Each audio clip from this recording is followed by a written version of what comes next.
Well, my name is Steve Pritchard. We've established that. For the people that... Can I check your ID? I'll vouch for it. I've been turning since about 2000, for those who don't know me. Or I've been turning since I was 10, depending on how you look at it. I grew up on a farm in South Dakota, and my dad had a shopsmith. I was born in 1947, and my brother was born in 1950, and that shopsmith was born somewhere around in that same time period.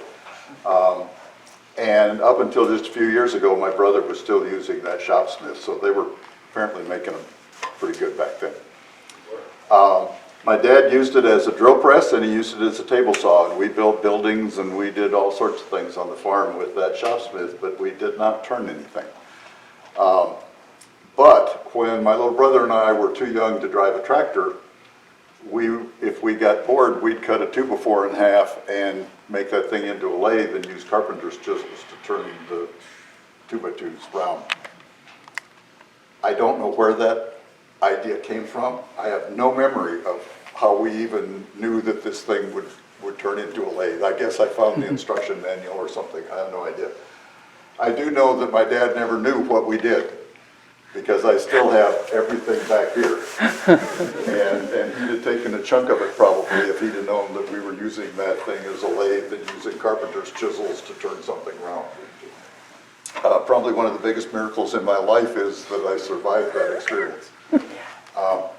So fast forward about 45 years or so, and I was thinking that I wanted to make furniture in retirement, and one day, just kind of out of the blue, a memory of that old shopsmith and turning those 2x2s round came to mind, and I thought, you know, I'm going to buy a cheap lathe and I'm going to see what happens.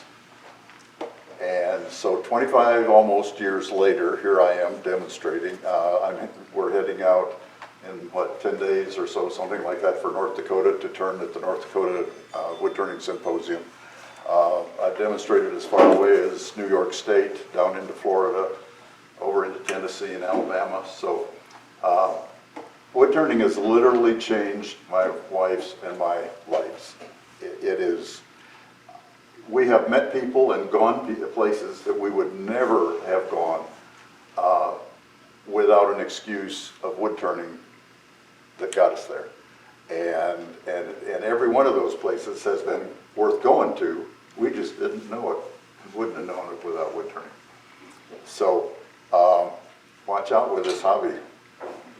It can take you places that you never thought you were going to go. So tonight, what we're going to do is we're going to make a combination. Could you hand this around? A combination salt shaker and peppermill. These kits, you can get them from Penn State. I prefer to get them from an online company called Woodturners. Instead of an S, it's got a Z on the end. So you'll hear me call it Woodturning Z. They tend to sell things a little cheaper than Penn State does, but the thing that I like about them is that if I order something from them, it will be in my hands before Penn State ever thinks about getting it out the door. So a lot of it's the fast shipping. I've had dealings with them and getting donations of pen kits for turning for pens for kids and stuff like that, and they have always been just absolute A+ people. So that's why I order from them. But you can get it either place. I can't remember exactly. I think these were like $8 or $10 a piece, something like that. So it's a little more expensive than a Peppermill kit, but it's not as expensive as a Peppermill and a salt mill kit that you're going to have to make 2 mills for. I think I personally would prefer the 2 mills as opposed to the shaker thing, but it is convenient for somebody just to have it on the table. And what you'll notice about it is, first of all, it's got the knob on the top like Peppermills tend to do. This one's a little tight on the top. if I can get it off. I've obviously got a little bit of sanding to do on this one. Well, this piece has got a piece of plastic that runs up through it that protects this aluminum shaft from the salt. And this is the reservoir for the salt. And then the rest of it is essentially just like a peppermill. It's got a ceramic grinding mechanism in it, so it ought to stand up to about anything you want to put in it. There is, unlike, and peppermills are a little bit fiddly to make because there is some dimensional things that you really need to pay attention to. If you get it too short or too long, you can run into problems. And this one is the same way, but it is definitely, in my opinion at least, it's a really easy project to turn, but there are a couple of measurements that are important. How many people have the bionic shield? A lot of you probably do. I do. I came across this shield, and for the life of me right at the moment, I cannot remember who recommended it to me. But it's by Lincoln Electric. It's, as you can see, it's a little bit curved, so it gets away from your face a little bit. I think it'll work well with the mic because there's a little more room back in there. But it is a little narrower also as far as the bionics kind of tend to flare out here. The only drawback to them that I can think of is that because of this curved surface, you can't buy the tear-offs like the race car drivers have. So if you get CA glue on this, you're just going to have to live with it, or you're going to have to buy another one of the shields. They're about the same price as the bionic. I think I mentioned that the shield is twice as thick. This is its maiden voyage, so we'll see how it works tonight. So we're going to make this thing in two pieces. We're going to turn this round in one piece, and then we're going to cut it so that we've got a 2-inch piece and a 4-inch piece to make a 6-inch peppermill. I've gone ahead beforehand and found the center of this blank. It's not overly important where the center is. If you've got a little bit, if you see some spalting, this is spalted tamarind, almost as heavy as oak, and it is harder than oak from what I understand. And it's solid stuff. If I had to pick one wood to turn the rest of my life, it would be this stuff. You can feel the finish that it takes on that mill going around. There isn't a bad thing about this wood that I know, other than it gets bug holes in it and people like that. So that's not even a bad point.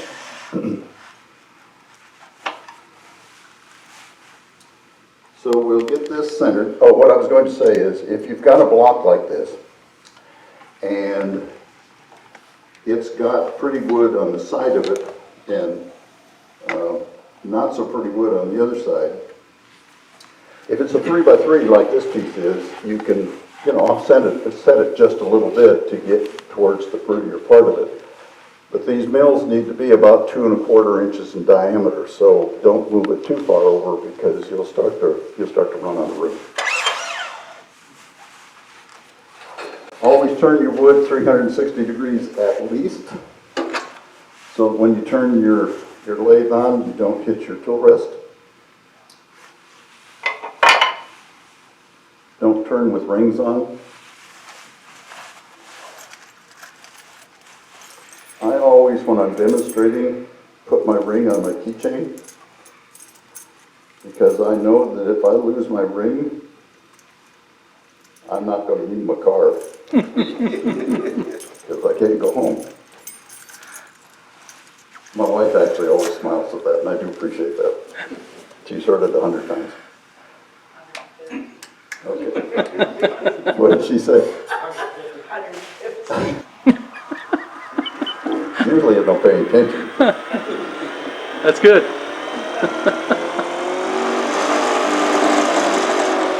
Okay. So we'll just turn it round.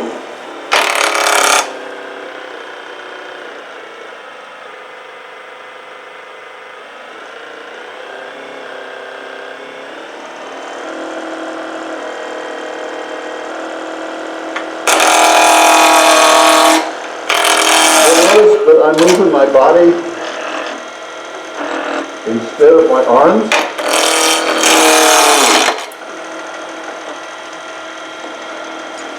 That's called a Woodturners bend. And it allows you to maintain a lot better control of the tool. And the way that it's done is you basically put your feet at shoulder width and then just move your body over your feet from side to side. I guess this one just doesn't have a fit.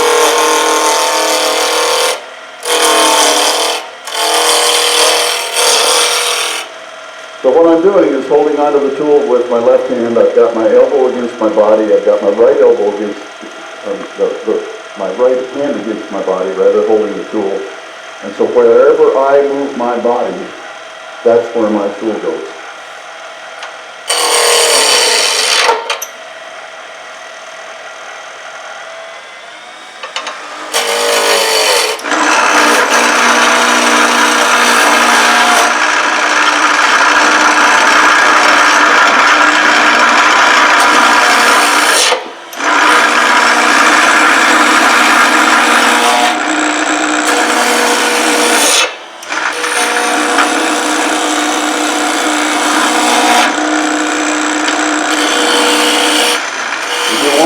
Whether the work is round or not, one way to do that is to hold your tool on it, and if it rattles, it's not round. If it doesn't, it is.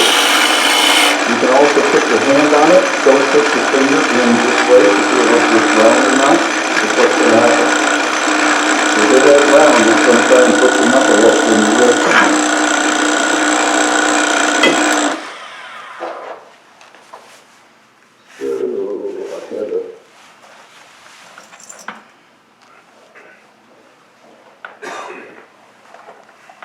I had a metal ruler here somewhere.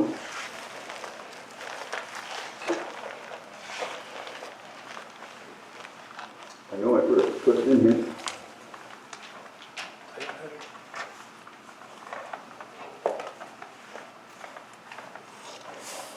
I got a tape measure here from you. Tape measure will do it. Okay.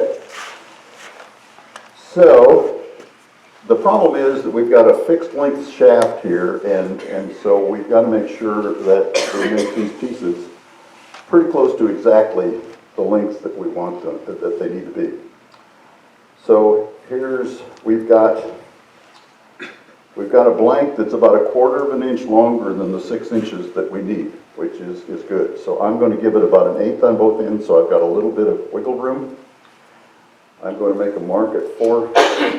Oh no, we got a 7 inch, sorry. We got plenty of room. Let's see, at 4 inches, well, we'll... No, we got a 6 1/4. Okay. I'm using an inch here so that I can, yeah, there we go.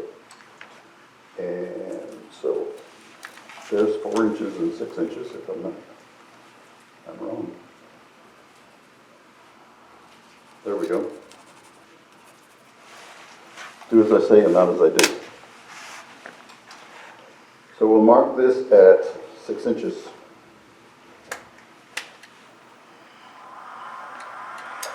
Always fun using a different leg, right? It is. And this one is awkward. Okay. Since this is the only blank that I brought,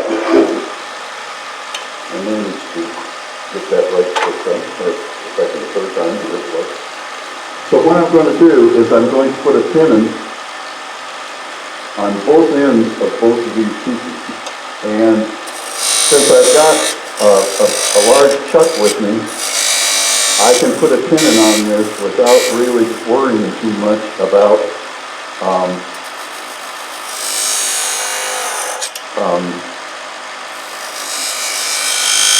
getting into the wood and making it smaller than I need to make it.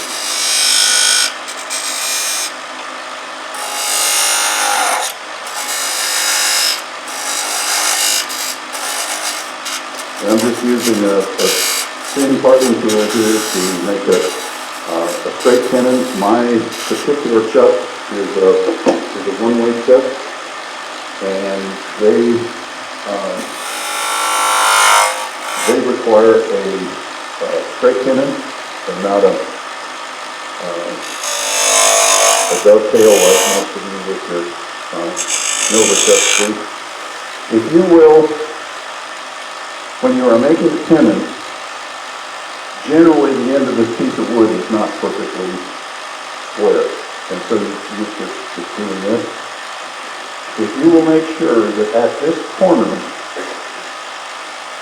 that wood is perfectly true at that corner, so that when you bear down on the cut jaws, you're not bearing down on a little bit over here and a lot over here, because you'll put more pressure with more, in my case, more serrations on that cut jaw on one side than the other, and it will tend to pull that piece slightly out of alignment. And if you do nothing more than that, you will find that you get much less of the problem of when you cut your jaws up. When you take this out and put it in the chuck, then it's out of round and you've got to put it back up again.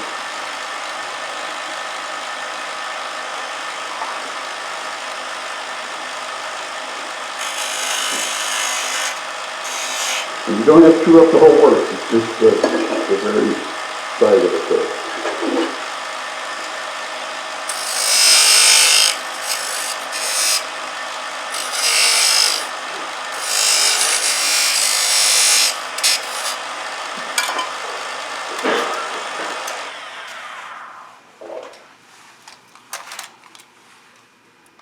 We'll make sure where our 4 inches is.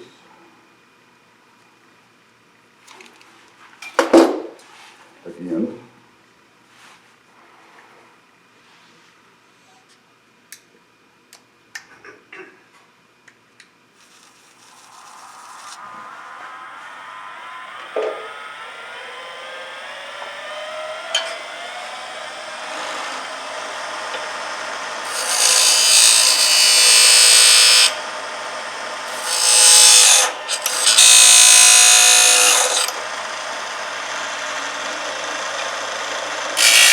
When you're parting off a large piece like this,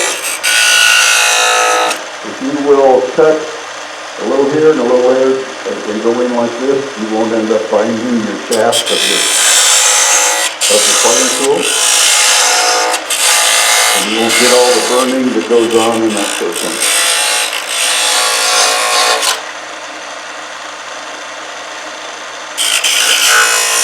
This parting tool will still get hot, however.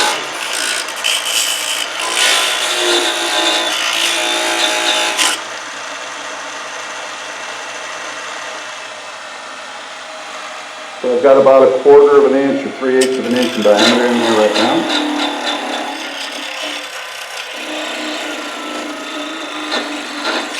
Slow it down just in case I go too far. All right, so we got 2 pieces.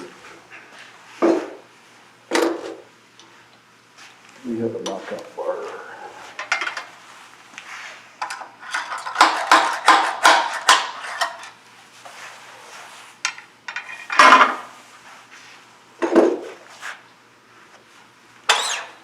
So this is a one-way stronghold chuck. I don't know what the Nova equivalent is. It would be the, what's the next one up from the Supernova? Titan. It's the Titan.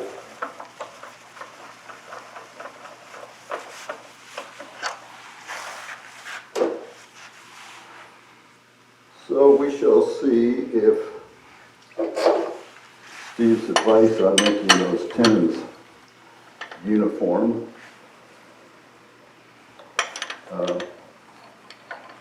makes him a liar or not.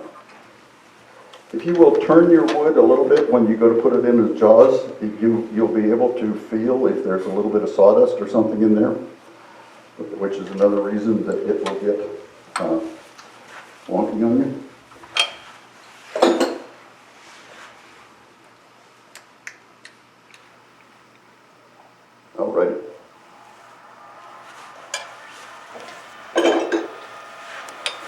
Never move your tool rest with the blade running.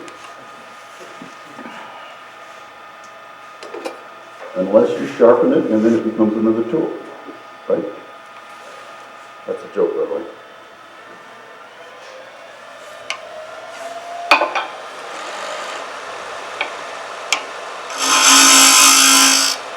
So I'm going to just peel up the end of this piece. And then we're going to drill an 1.5 hole, and we're going to drill an 1 16 hole in this towards the bottom of the Peppermill.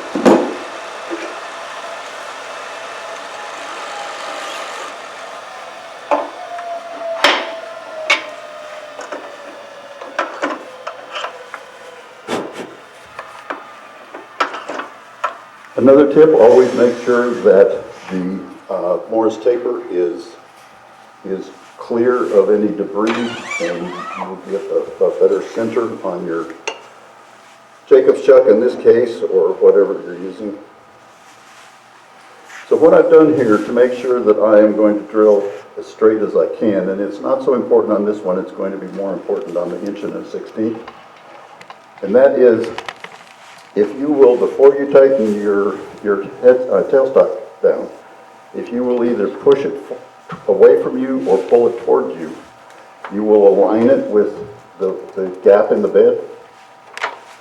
And then when you tighten it down, it is going to be as aligned as it's going to get with the axis of rotation. You may find that it centers your bit or whatever better if you pull it towards you or you push it away from you on your particular lathe. But it will make the holes that you drill much more easy to drill, and you won't get the drill bit as, wobbling around on you as much. I also cut a dimple in this piece of wood to avoid the tip of my Forstner bit contacting the wood before the edges do. I don't know of anybody else that does that, but when you start drilling, if you do that, my Forstner bits anyway are not, that point is not a perfect cylinder. It's like a 3-sided point or something like that. And it will tend to start following the wood and not go straight into the wood the way I would like it to. So if I cut away the wood that it was originally going to enter, now all I have making first contact is the edges of the Forstner bit, and I drill almost perfectly every time with it. We'll see what happens here.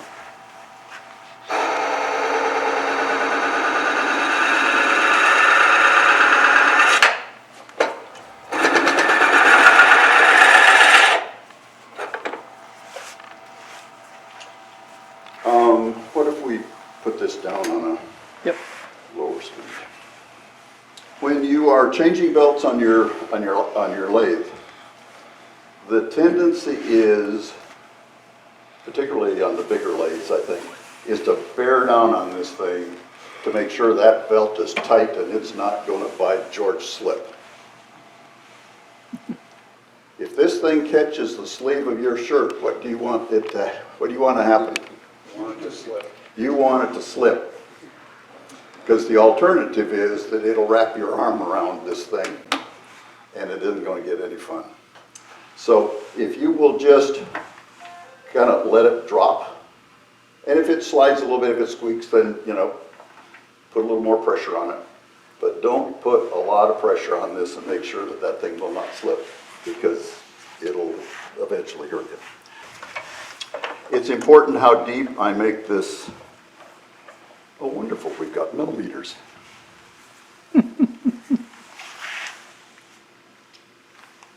You still got the tape measure. Yeah.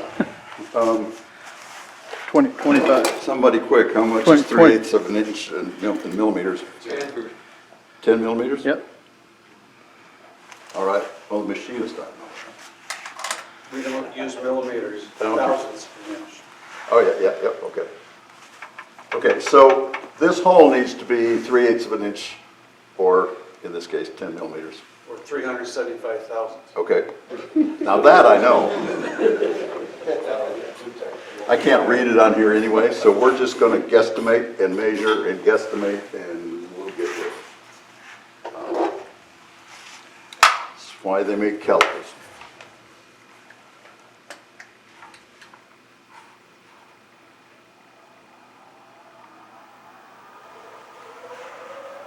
So that's about where we entered. So I have no idea what this thing is doing.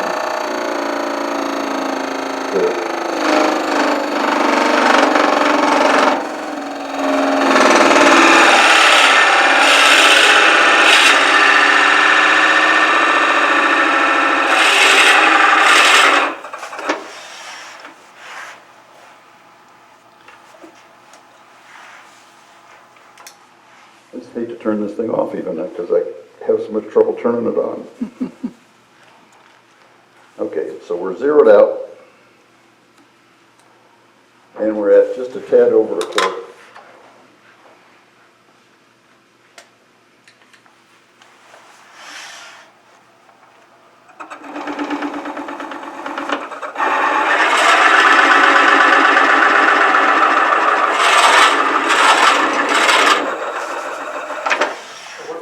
We are over 3/8 now, I can tell you that.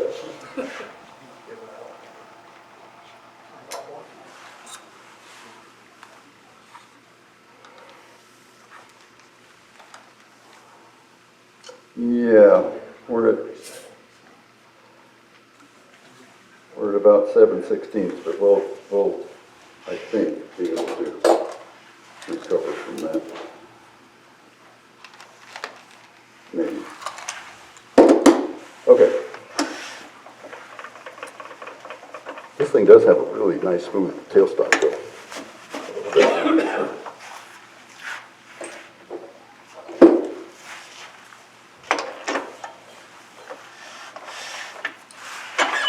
So the first thing I'm going to do is make another dimple in here so that I can start my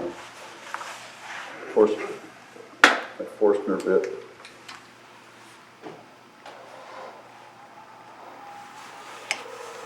On hopefully the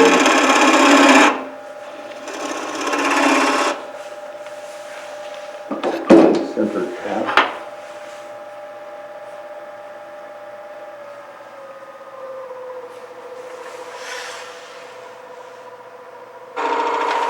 This time I don't have to worry about any kind of depth.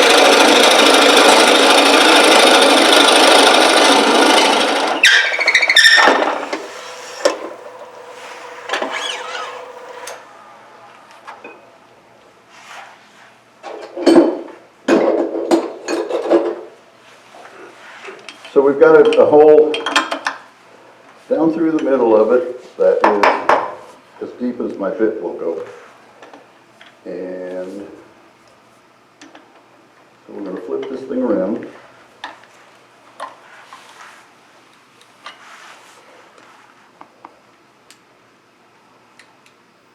What kind of check is that? It's a one-way stronghold. And it's got parallel jaws instead of dovetails. Bless. And people, you hear people that are demonstrating and trying to sell Nova, and ex-minister Chucks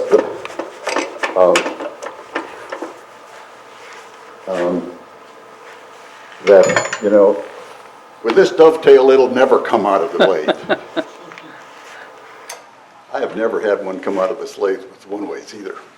They're right, it's absolutely true that it will be very difficult to get it to come out of the lathe, but it's very difficult to get these out too.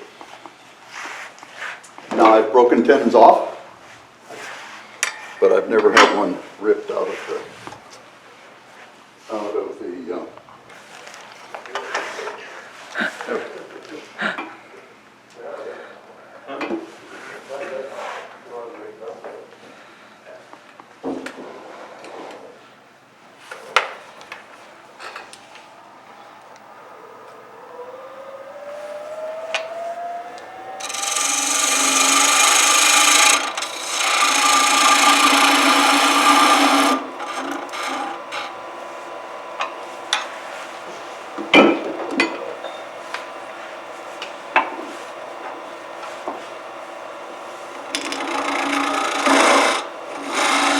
So what I did there was just trued up the face here so that when my Forstner bit makes contact with the wood, it makes contact with the wood all the way around. And here again, if we've got a surface that's doing this, your chances of that drill bit getting started on center are next to nil.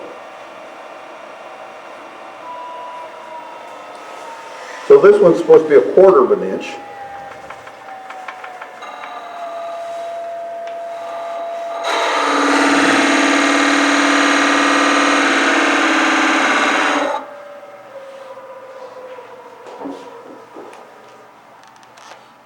I apologize. I'm used to a lathe that reacts far quicker than this one does.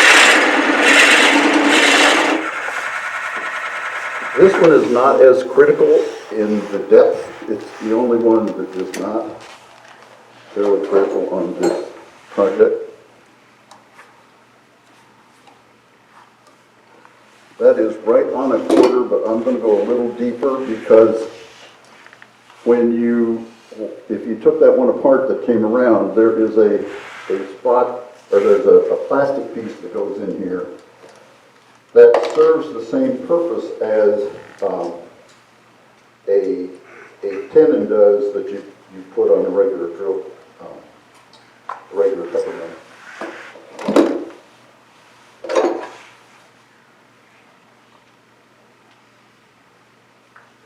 There we go. So this piece has a plastic piece that runs up through it. I think we looked at that. But what we're doing here is making a recess for this piece to fit into so that the peppermill will turn. The head of the wheel. And this isn't quite deep enough, so we'll go a little deeper.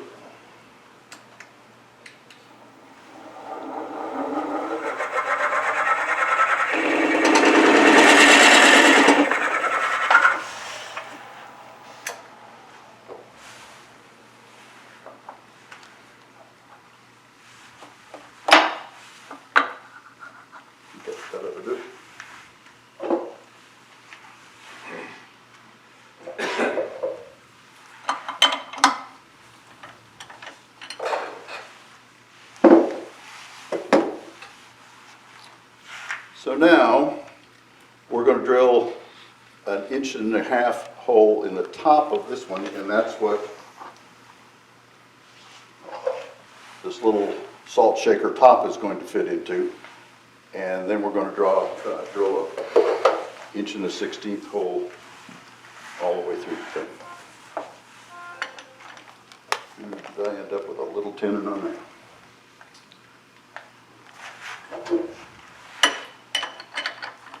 So you prefer that one with the porcelain versus the stainless one like Crafts uses? I'm just asking. I have no idea. I have not made any of these except these. Gotcha. Now by porcelain, you mean the grind? Yes. The grinder? The protecting over the grinder. Okay. So you're talking about over the peppermill part of it. Okay.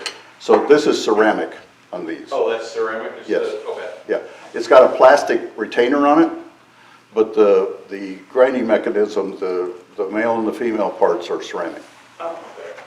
I thought they were porcelain. Wouldn't the salt damage the stainless? If you ever got salt down to there? Well, I guess on this one you wouldn't, because the salt wouldn't go out.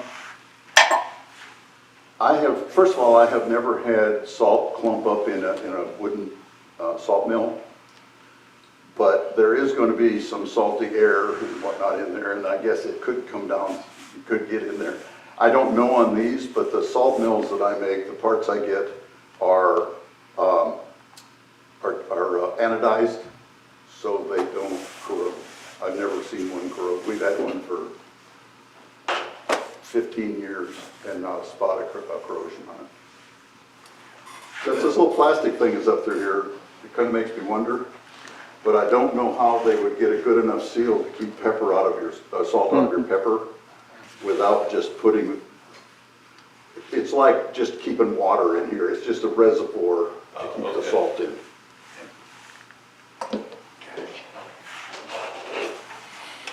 I haven't made very many of these, so I don't know an awful lot about them.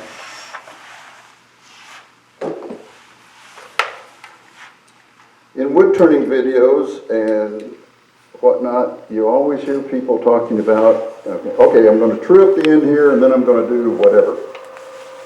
And I don't remember any of those videos mentioning why they trued up the end. They all just say, okay, we true it up and then we go and do whatever we're going to do. If you will always true up this end, you won't have near as much trouble getting drill bits started, getting your cuts into the end started. Everything gets easier if you will just true up the end before you start messing with the piece of wood.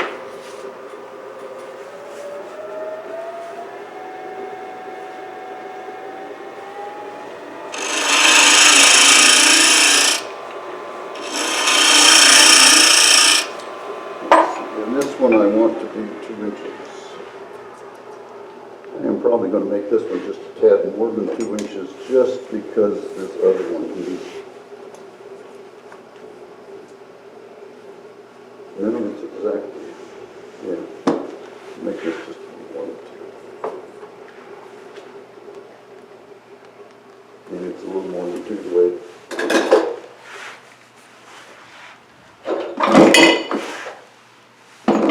Catch. If a tool rolls off the table, it will always land edge down, unless you grab for it. And then you will grab it right there, won't you?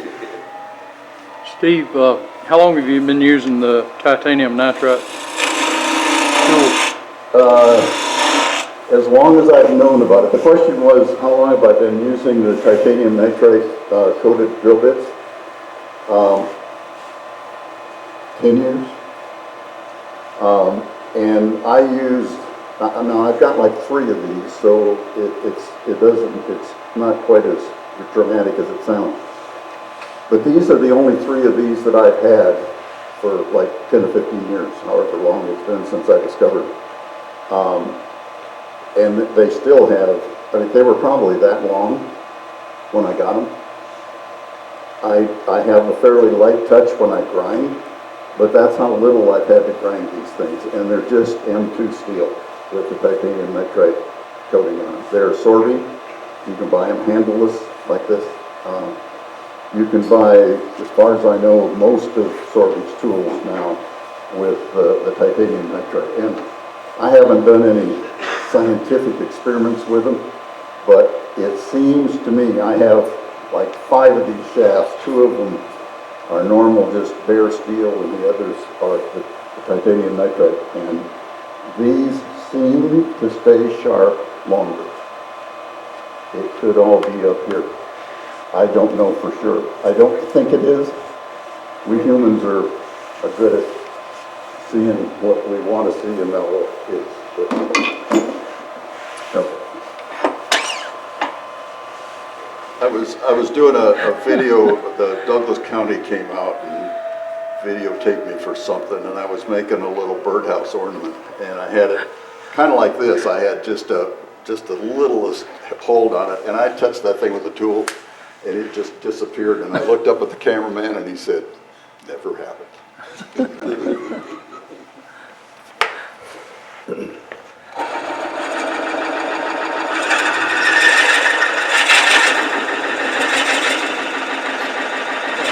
Go in as well as I wanted to keep it. This one isn't as critical as the bottom one is either. All you have to do is get it deep enough so that the lip of this salt shaker top will fit down in there. And I'm pretty sure it will on this one. Yep, so we're good to go.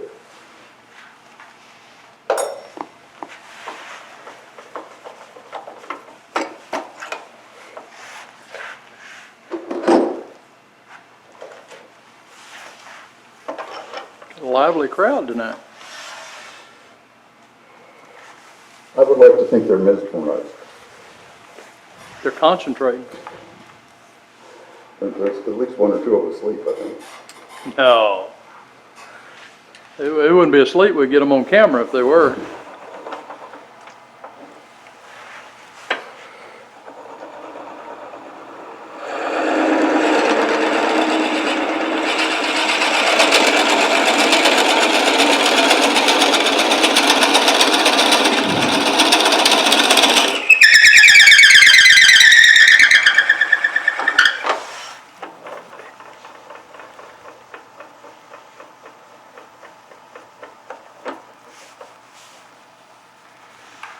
Okay.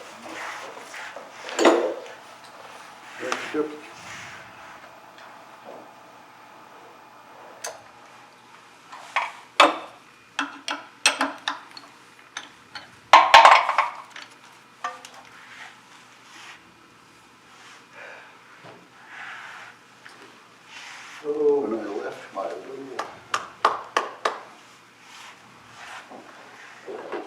alignment tool at home. Another thing I forgot to do. Like I said, I haven't made very many of these. I apologize. Well, Ford gets slick, don't it? It is very slick right now.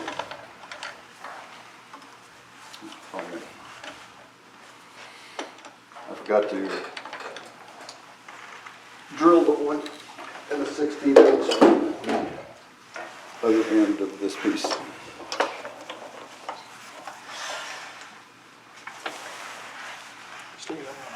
Sweet. That just makes it that much I'll trade sides with you. challenging. It's like being on ice. Used to be the oil or something on the wood. This piece here is really, really, really dry. This is the other half of the piece that mill that I handed around was made out of, and it wasn't near as just absolutely bone dry as this piece is. Even though they are out of the same 6x6 piece. Oops. Okay. I have at home, unfortunately, a jam chuck, if you want to call it that, that's got an 1/16 tenon on it, that I can put in my chuck, and I could drive on that and then hold it with my line center. And since I left that home, we've got a punt. Where's the lock? There it is.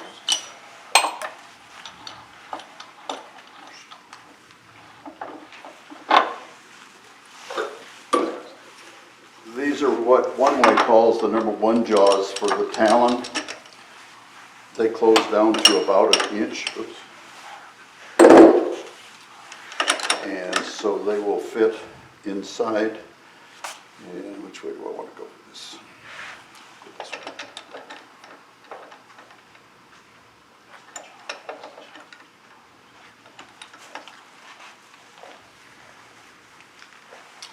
So we'll turn the bottom part of this and then we'll turn the top of it. Let's see if this thing's running true. That's close enough.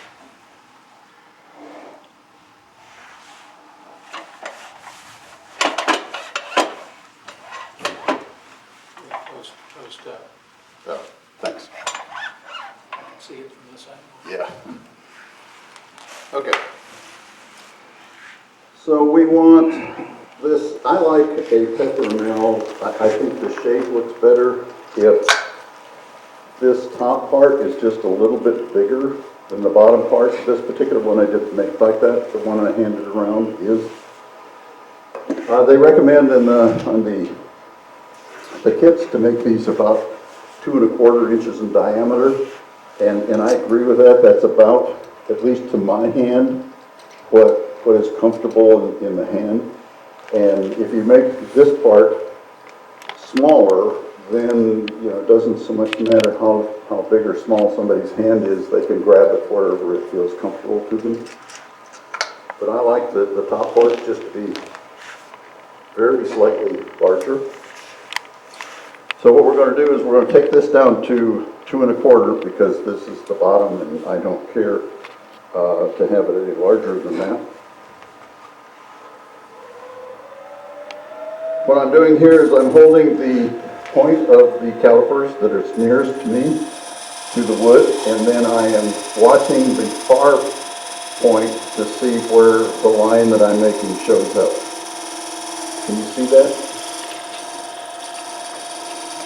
So right now, my diameter is a little too big, and if I move the point away from me a little bit towards the center, I'll get something that is right on this line. So I know I've got these set at 2 1/4, now I know that the diameter is 2 1/4. If you're doing this, you've got to be straight across the center line of your piece. If you try it, 1/4 or 1/2 inch off center, you'll make a line that meets the other set of points, but it ain't going to be the diameter that you were looking for. So when you faced it off, why didn't you just use a scale to get the diameter from the center? Or was there a center there to know, to scale it? Stated a different way. When you faced this end off, was it a blank? Yes. Okay. And you knew where the center of it was, correct? Once it's on the lathe, yes. So why didn't you use a scale to measure, to get your diameter from, if it's 2 inches, then you go out 1 So inch? if I grab like a metal ruler and measure it from the Yeah. center, this is quicker by a light year. And I've got a mark now all the way around it. The question was, why don't you measure with a ruler or something from the center, measure the radius basically, and mark it. But this just is done all in one fell swoop. You could do it that way. That's how I do it. Okay? There's nothing wrong with that. I won't fail the class well.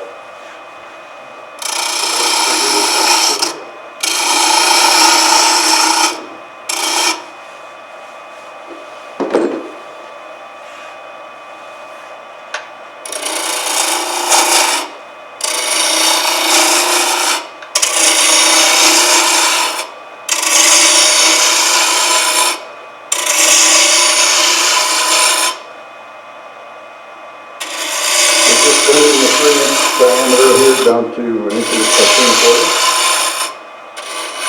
I'm using this finger when I'm holding on to the spindle roughing gouge, and I'm running it along the tool rest to kind of help control the tool and to get a more or less uniform diameter.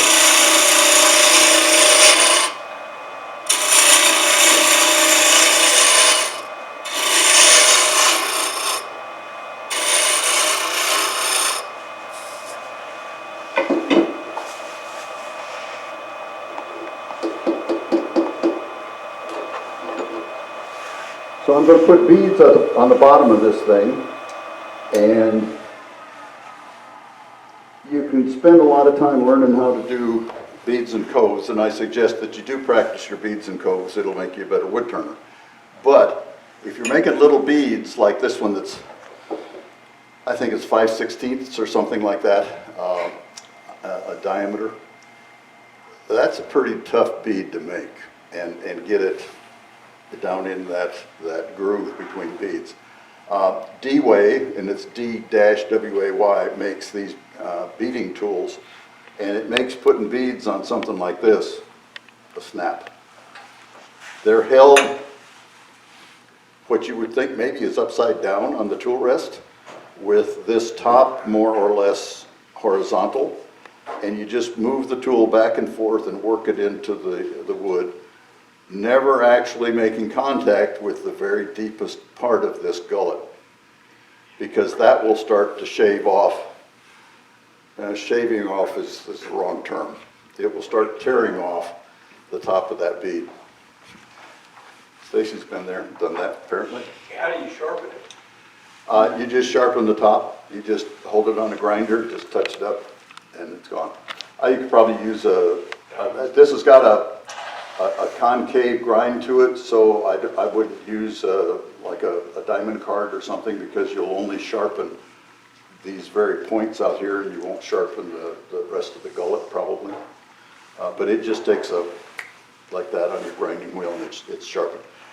I don't recall that I've ever sharpened these, and they still seem to work fine, and I've made lots of peppermills with them. You can put a handle on them. I don't know anybody that does. They sell one. Pardon me? They sell a handle for that, but I didn't buy that either. I wouldn't waste my money on it. I'm not gonna say that you can't have a catch with one of these, but I have never even, as far as I know, come close. Knock on wood tonight is left. So what I'm doing here is I'm kind of aligning this edge, this point up with the bottom, because I don't want to make a bead that goes all the way around the bottom on this thing, and so I've got a smaller bottom, and it's going to look kind of funny. I want to start one bead width up. So I'm aligning that point with the bottom and making contact with this side. So now I've got about a 5/16 inch gap there. So I'm going to use that point to enter, and then I'm just going to rock it back and forth. And I've got a bead. I'm going to enter the same way, line my right hand point up with the groove I made in the first bead. And there's my bead. I'm only going to put 2 beads on the bottom of this one. They also have, does anybody remember what they call this? Diamond tube, Like what? a teardrop or diamond. Teardrop. Okay, teardrop, okay. This is used for cleaning up this sharp edge here that I've got on both sides of the bead. And you just simply roll it around until you've got it looking like you want it. And I'm going to start the other way.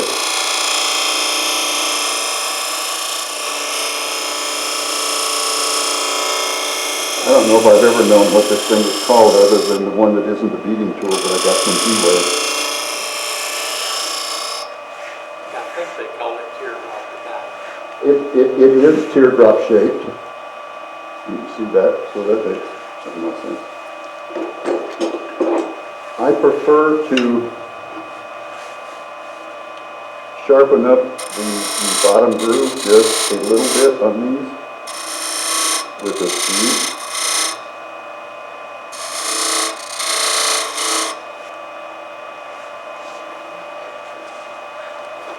So I normally don't mark these out, but just for tonight to talk about what we're doing, I'm going to make that kind of Coke bottle shape, but I'm going to come straight up or thereabouts for a little ways here to get away from this bead feature, if you will.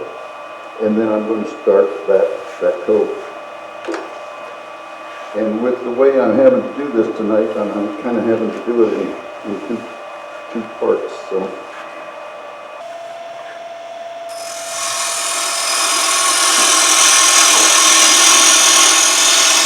And this is just going to be a code.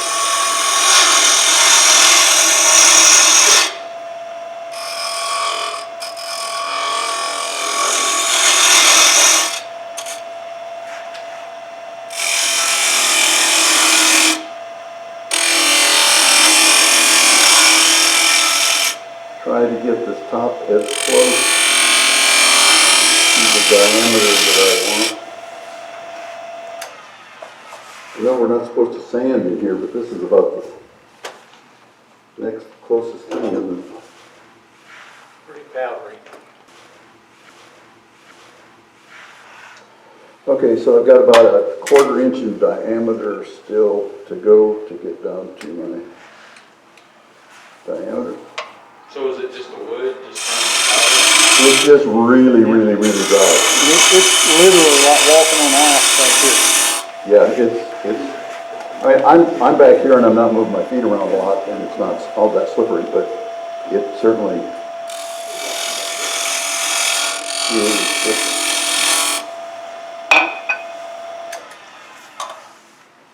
It's a good thing you're not turning 12-inch pole out there, you'd be waist deep in sawdust. It's a lot more fun to be waist deep in shavings than it.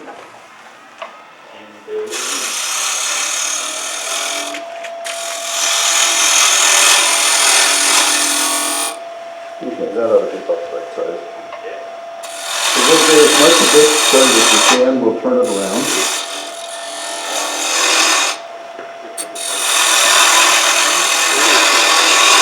You don't want this cove to be too deep because you've got an 1 1/16 hole running up through the middle of this.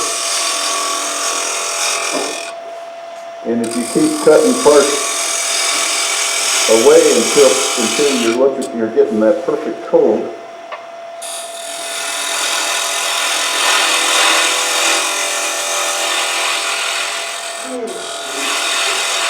like vessels, you're not supposed to make the inside bigger than the outside. I guess this would be making the outside smaller than the inside.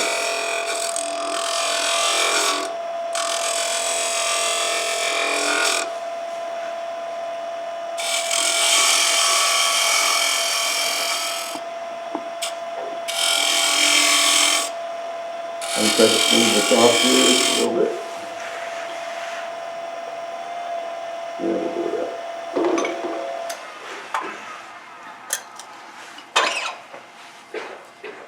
But you see how this is coming off of here really powdery but the surface is, minus a few of my tool marks, pretty decent.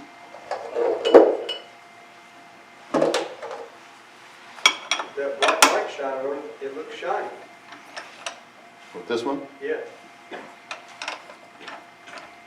that's the way I intended it. Or something like that.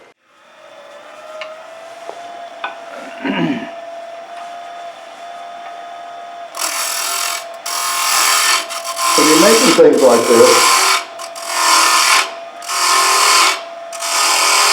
you may see these kinds of errors, but when people look at it, like Bill does shows, you find that people see what they think they're supposed to see. And they think things are round or they think things are perfect, and they're not. But you don't have to tell them that. Okay, so I will finish the cove a little bit here and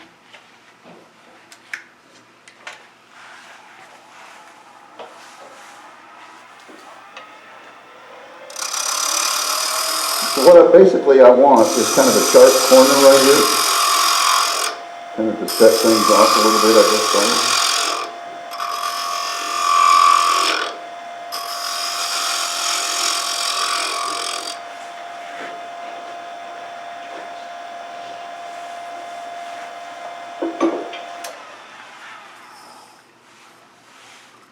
Okay, so we've got a flat spot here for the top to ride on, and the last thing we need to do is make sure that that surface is not like this. We need it to be dead flat or a little bit concave so that they make contact just on the outside.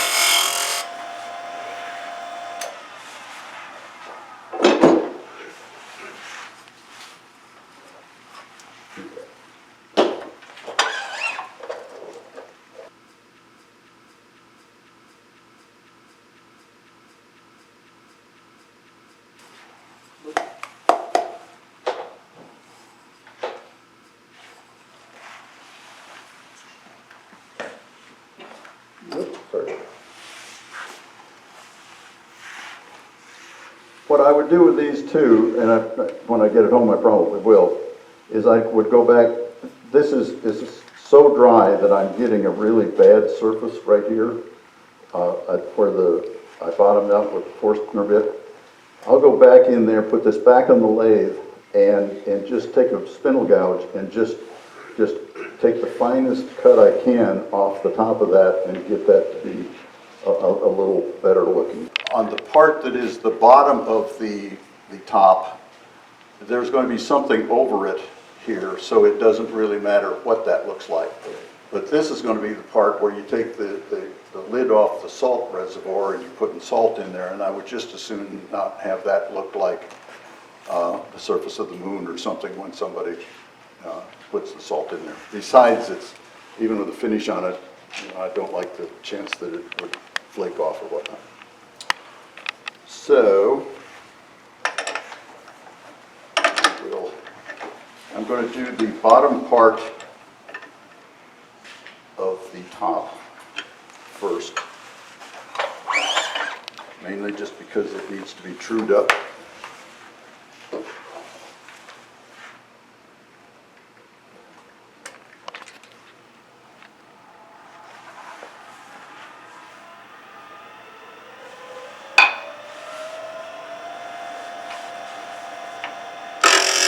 This is just a scraping cut.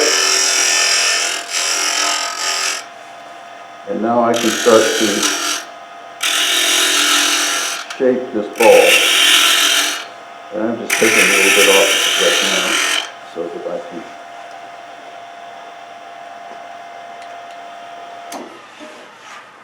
kind of get an idea of where the bottom is going there. And then I need to make sure that this bottom, and I'll probably come back here, I need to do it right now, and flatten this bottom off some. I didn't do myself any favors with my tool work with my parting tool.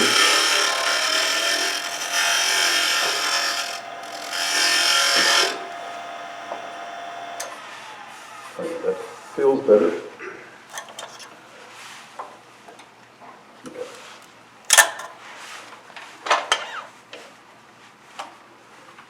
So this, instead of being 2 1/4, I'm going to make it about 2 3/8. So it's only going to be about a 1/16 of an inch bigger than the base. But it's surprising how much bigger it looks like this.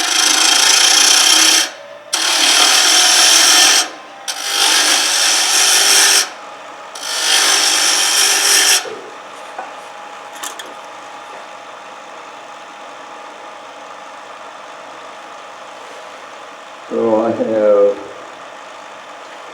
a good ways to go.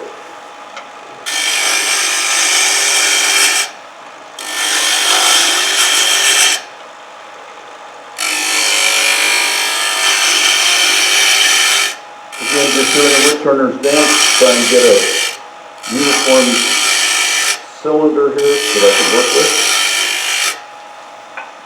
It would be easier if I had the little drive chuck that I left home, because then I could get to all of this and I could work the whole thing at once. I just have to do it in halvesies in this case.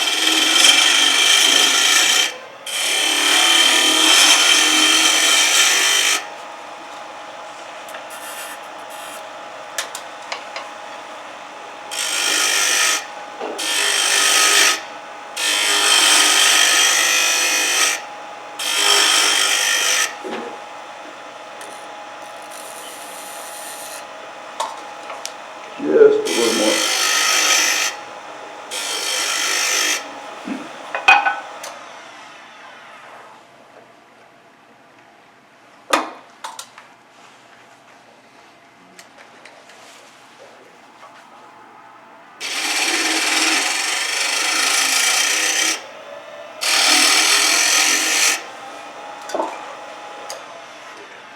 Alrighty. So we want this thing to be 2 inches in height. And right now Now back here to the chuck, it's about 2 30 or something like that, so that's pretty good. What I'm thinking is, I prefer these to look more like that one I passed around. It's more like a ball. This one is more flattened, it's going to look more like an oval if you look at the shadow of the thing. I prefer them to be round, but what we need to remember is that where this top meets the base, that isn't where that sphere becomes horizontal and on surface, is it? It continues down into the base. If you were to put a cue ball on this thing, you'd have to lower it down into the base to make it contact. Does that make sense? Don't nod your head if it doesn't. Okay, so what I want to do is I'm going to measure off halfway on this 2-inch diameter piece, and I'm going to turn a 2-inch bead, but I'm not going to turn it so that the edge of the bead comes down and meets this surface. It's going to make contact with that surface at some angle. If that makes sense.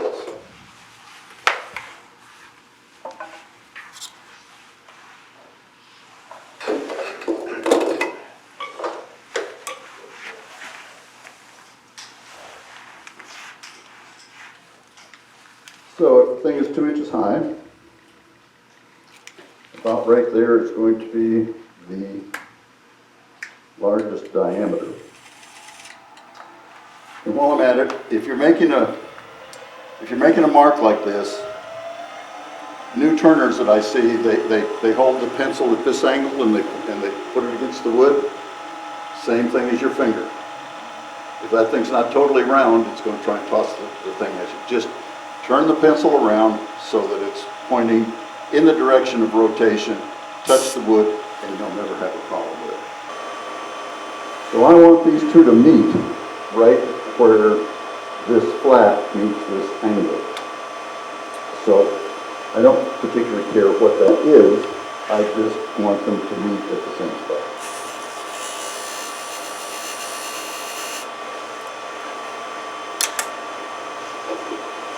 You can see it a little better. That's about the size that I'm going to make. So the sphere is going to come around like this until it meets that line.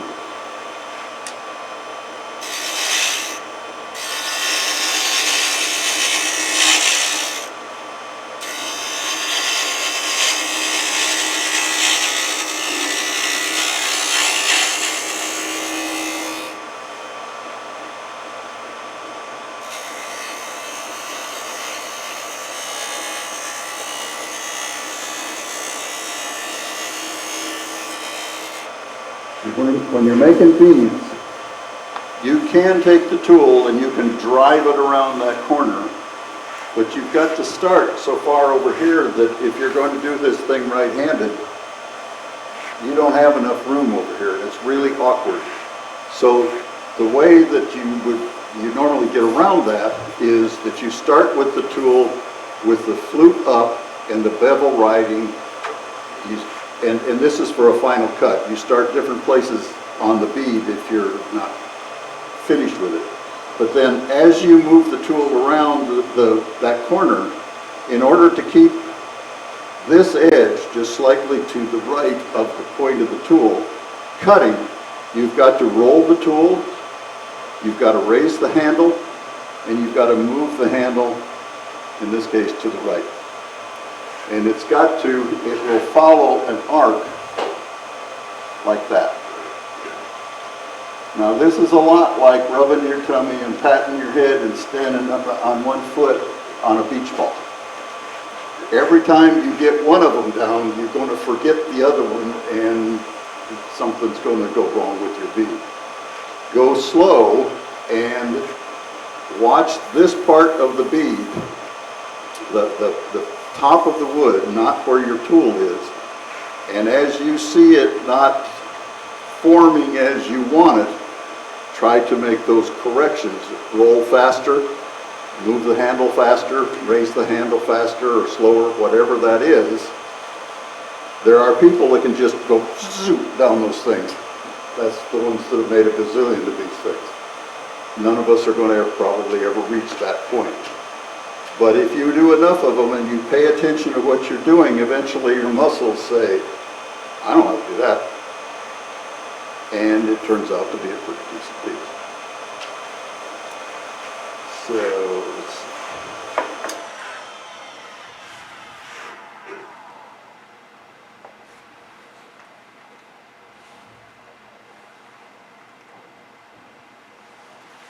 Sometimes it's better to be lucky than good.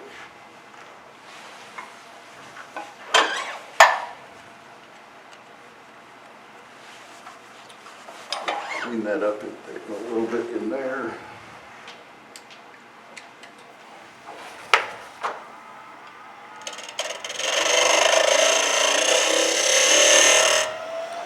This doesn't matter so much, it's just going to have something put up in there and it's going to cover all of this up, but I just wanted to make sure that I didn't have too rough a surface there.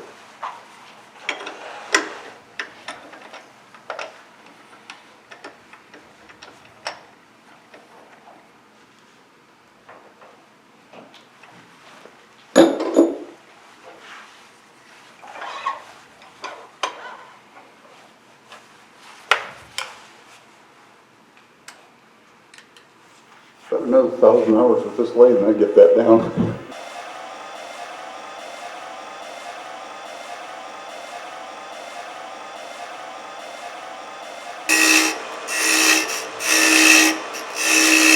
And the reason you do the Woodturners dance is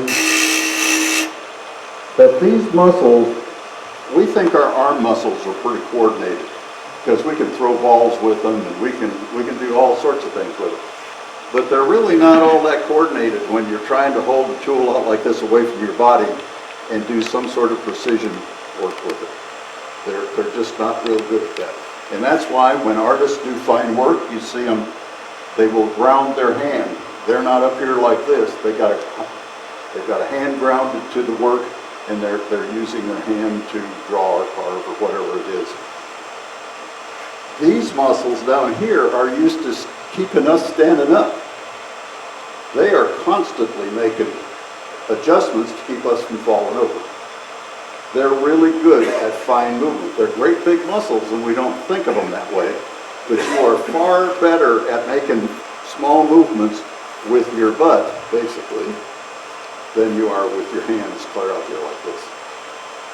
And the nice thing is your butt doesn't know its left hand from its right.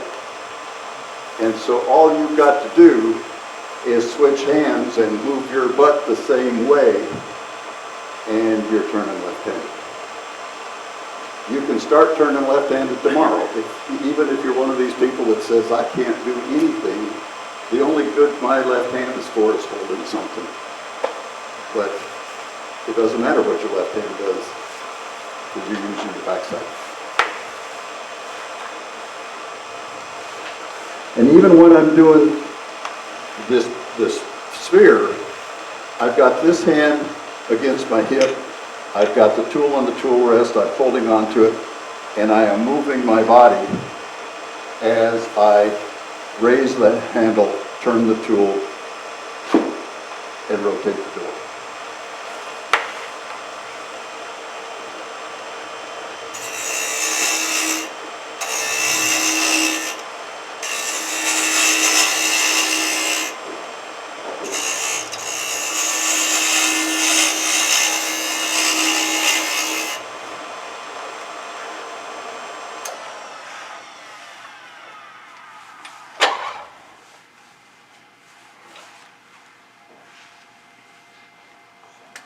This is kind of like standing on one leg, patting your head and rubbing your tummy too.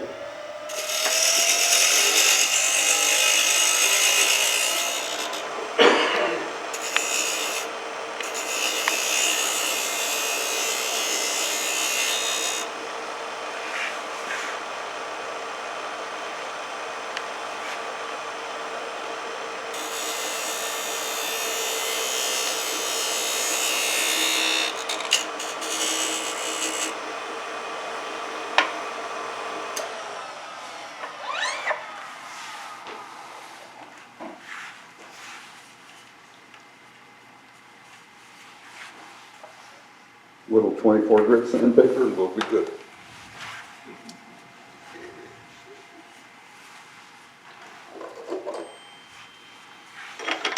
It's very smooth for the type of wood it is. It is, isn't it? Yeah, it is. It's It's amazing. shiny. It's amazing wood. Yeah. I just, and you wouldn't think, I mean, you'd think you'd have all kinds of tear out.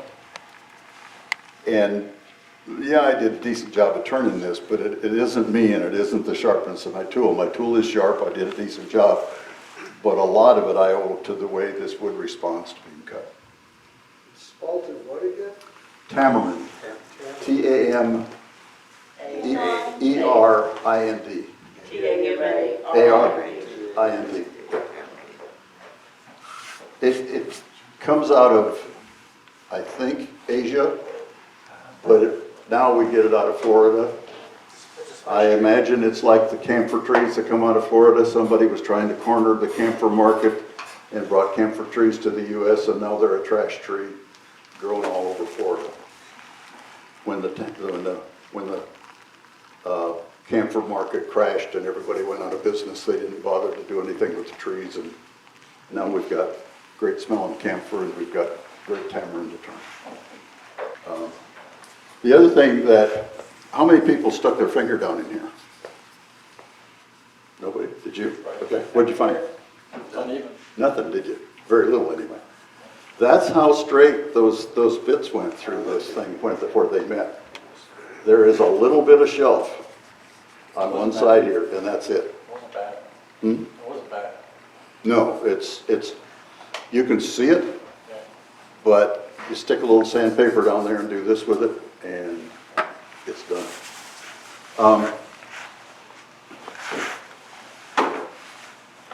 I don't think anybody probably wants to sit and watch me put one of these together.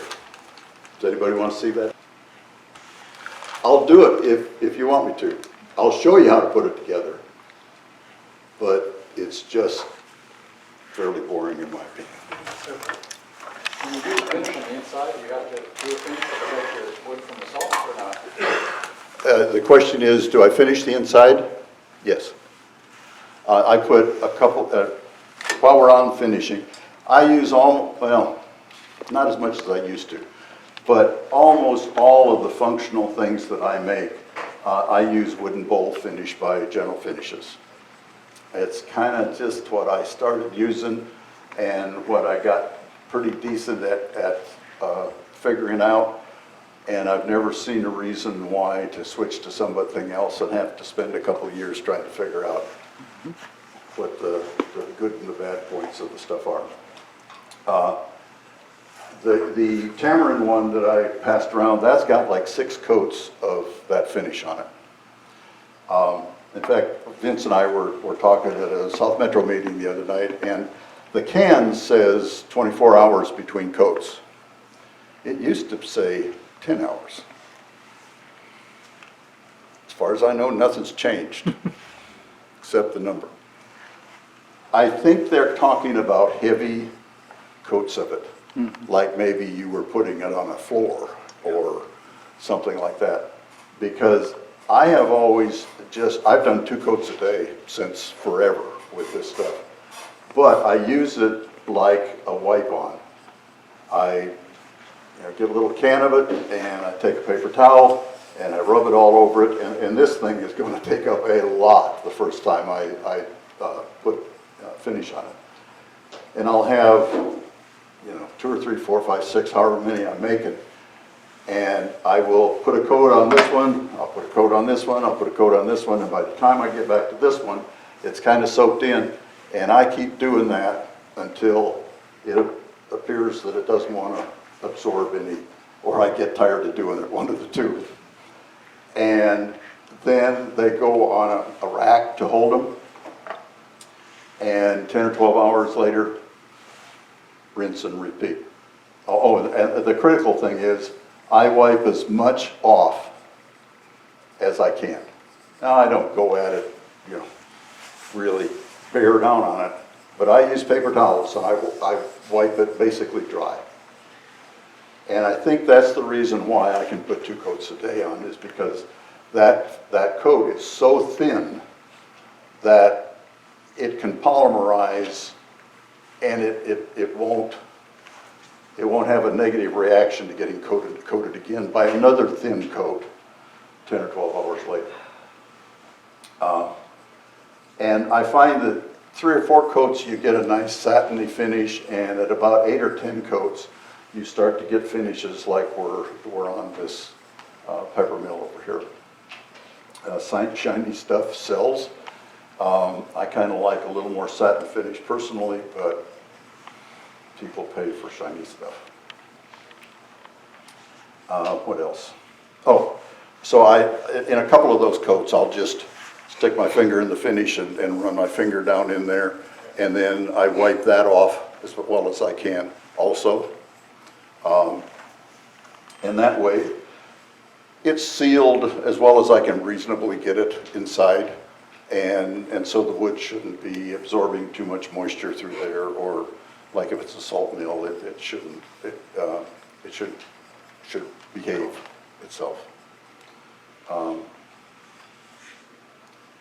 And then I buff it. And if you're not buffing your work, in my opinion at least, you should be. Because Gary and I had this conversation just 2 or 3 days ago about people at craft fairs. I did craft fairs, Linda and I did craft fairs for about a decade, and I'd be in my booth and she'd go out wandering around and she'd come back, well, that guy over there's got finishes that are worth crap. And that guy over there, they feel like sandpaper. And I have literally had people come in holding a bowl and decide on one of mine and take it back to somebody else because of the finish. Now that hasn't happened very often, but if you can get that thing to feeling like a baby's butt, people will respond to it. Now if it's rustic or something and it's not supposed to feel like a baby's butt, then don't make it feel like it. But if you're making a nice bowl that somebody's going to put out with, well, like fake fruit in it or something like that, and they want this thing just to really be a showpiece on their coffee table or something, buff it for sure. I use the Beal buffing system. I use the Red Rouge. I can't remember the last time I used White Diamond. White Diamond is just a really good way to get white in all the pores in the wood that you didn't seal up good enough. And now you've got a piece of walnut that looks like it's moldy or something. I use the Vonix that Marc Soleil sells, the plastic polish, instead of White Diamond. It does not seem to do the same things. It's an off-white, bone white colored stuff, and it doesn't seem to fill the pores with bright titanium oxide white like the White Diamond does. Sometimes I use wax, sometimes I don't. Wax, in my experience at least, collects dust. And if you, particularly stuff that's got like beeswax in it, carnauba wax again is a natural product, all of that stuff is just a little bit sticky. And if you sell something like this Peppermill, in 6 months, it probably is not going to look like it looks when they bought it if you put wax on it. If you just have that buffed finish, it's highly likely to look like they took it when they took it home for years to come. Now, if they'll take some furniture polish and rub that thing down and buff it a little bit with a rag, it'll look shiny again. But I prefer not to use wax personally, unless I'm putting it on like a rolling pin. Beeswax and mineral oil is I think at least a good thing for that, because it's all natural. Well, mineral oil isn't exactly natural, but at least it's food safe. On a rolling pin that's going to have really close contact with food. But pretty much everything else I use the wooden bowl finish. Okay, so how to put one of these things together? Okay. Test, test, test, test, test, test. Testing, testing, testing. You can hear me, can't you? Yeah, my battery Yeah. might die. Pardon me? Your battery probably died. Yeah, they're not hearing it through there. Okay. I'll just talk louder. How's that? Yep.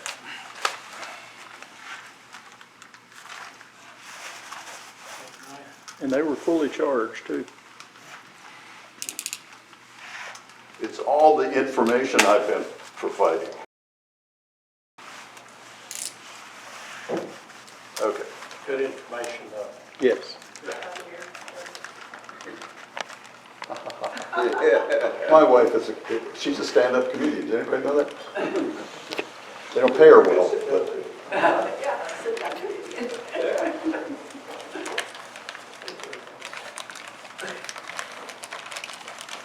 Thank you. I make fun of her and she makes fun of me, but we managed to get along.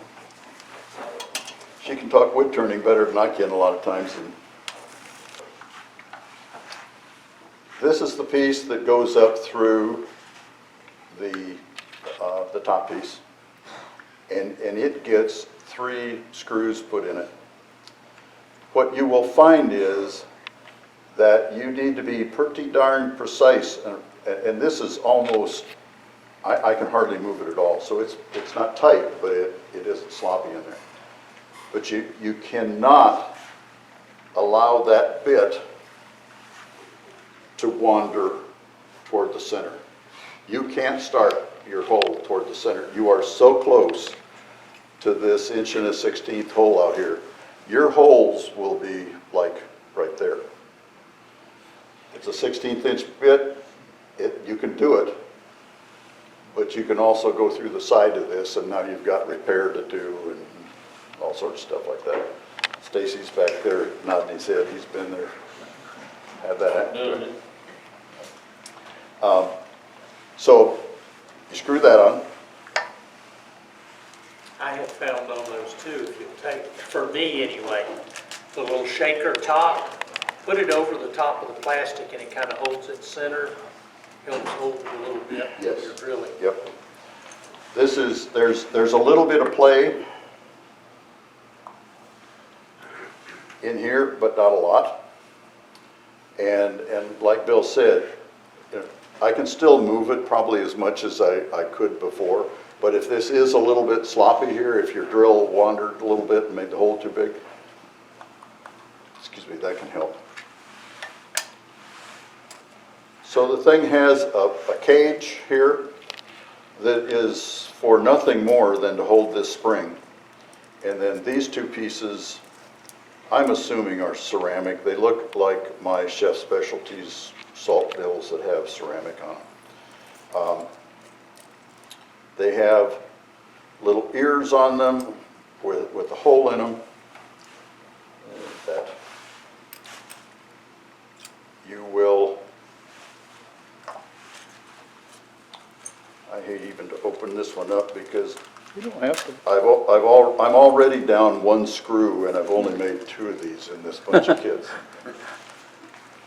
And every time I put the screws in a little cup, or I put out just the number I needed, and I put the number back that I didn't need, and somehow there's well, Linda would say there's more than 1 screw missing up here, but.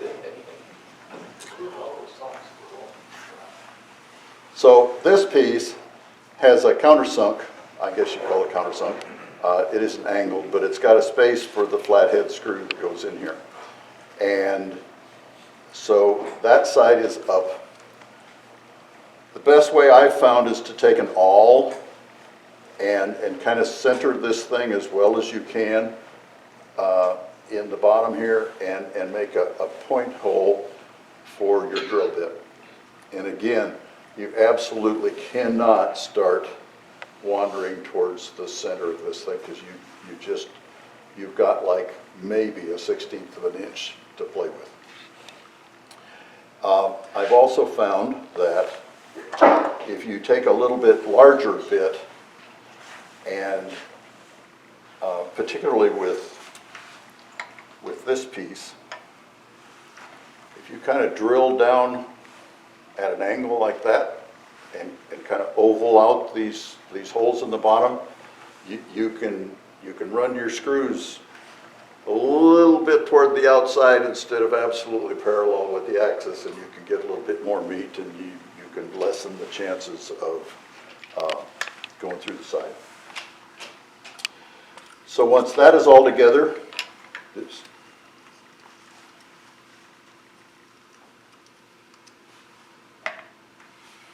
Then you get to find out how accurate you were. When you put it together, put this thing off.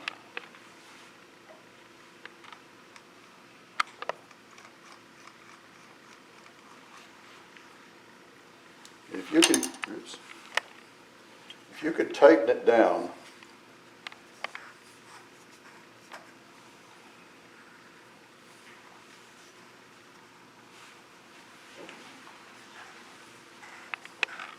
oh, I know. It's not moving the bottom because I didn't screw this piece to the top, so it's rotating in there. Yeah. Okay. So had I put that together, when I turned this top piece, then this piece down here will rotate. If you can turn this thing really tight and stop this thing from rotating, I would suggest that you may have made these pieces a little too short, or that you've made this too deep or something. Because if you can stop that from rotating and somebody picks up one of these at your craft show and goes like this, they're likely to take all the teeth out of this thing down here, because it is ceramic against ceramic and not ceramic against peppercorns. So if you make it so that you can't do that, and you can get it really fine, but you aren't grinding ceramic against ceramic, I think it'll in the long run work out a little bit better for you. But otherwise, that's how they go together. They send you exactly the right number of screws. Your job is to hang. No extra. Your job is to. I guess I need to get a big magnet or something, or just. That's what one of the little magnetic trays, parts trays. Yeah, and I've got I don't know how many of those. I don't know why you didn't use it, I but keep yes. a magnet on the end of a plane sitting on top of my leg.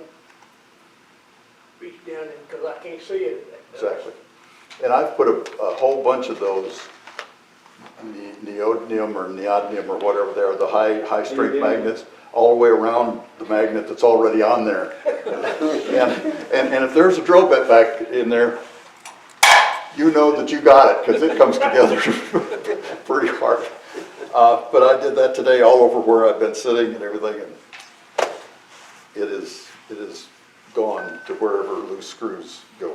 Are they magnetic?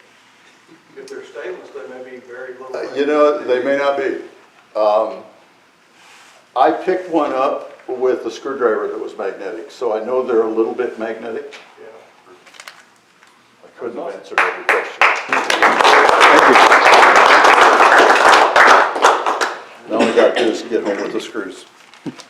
How long does it take you to make one at home, Steve? Pardon me? How long does it take you to turn one of them at home? 45 minutes, 40 minutes, something like that. Depends on how well it goes, but yeah. Yeah. No screws are loose, boss. Yeah. And I'm shedding screws all the way across, all along the way on those, yeah. But yeah, it's something like 45 minutes. Thank you very much. You're welcome.